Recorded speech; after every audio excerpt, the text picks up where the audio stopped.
Hello friends, today we are going to discuss what is direct memory access.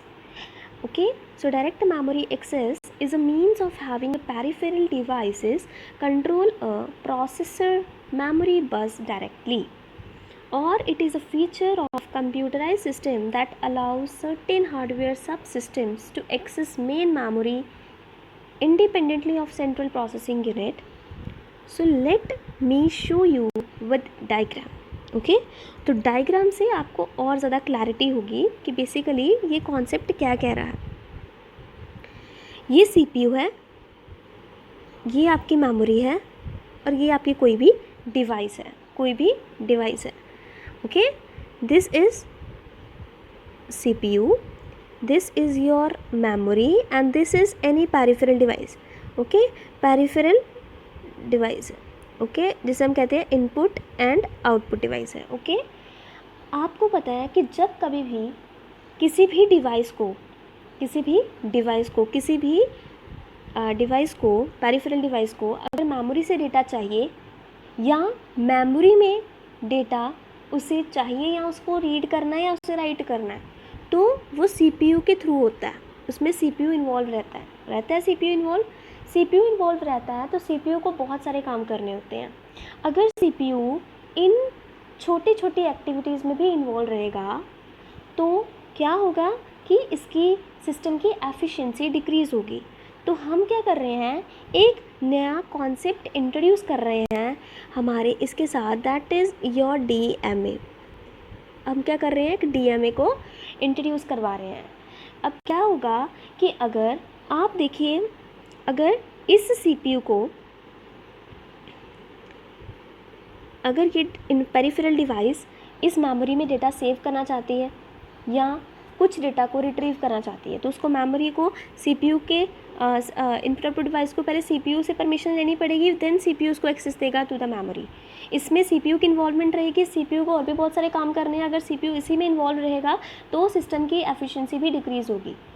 तो इससे better क्या था कि हम क्या करें, हम एक डीएमए को हमने इंट्रोड्यूस किया। डीएमए क्या थी, डीएमए एक चिप थी, ठीक है। डीएमए क्या चिप है और ये क्या करती है, सीपीयू से परमिशन ले लेती है और ये सीपीयू की इन्वॉल्वमेंट को कम कर देगी। अब देखो, अगर सीपीयू इतना सारा काम करने के बाद भी अगर वो ये भी चेक करता है इनपुट आउटपुट डिवाइसेस को क्या करना है, डेटा रीड करना है, राइट करना है मेमोरी से, तो सीपीयू की इन्वॉल्वमेंट बहुत ज़्यादा बढ़ गई।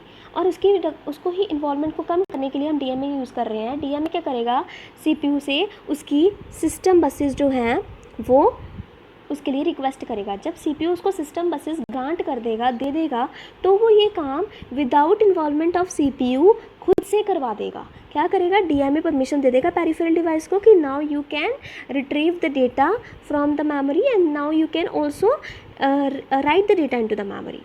तो ये सारे काम डीएमए के थ्रू होंगे। अब सीपीयू की इन्वॉल्वमेंट बहुत ज़्यादा कम हो गई। सीपीयू की क्या इन्वॉल्वमेंट रही, जब डीएमए ने सीपीयू से बसेस का कंट्रोल मांगा तो जो सीपीयू है कुछ अपने स्टेप्स फॉलो करता है, कुछ इंस्ट्रक्शंस होती हैं, पहले वो चेक करेगा, उसके बाद वो उसको अगर बसेस को ग्रांट कर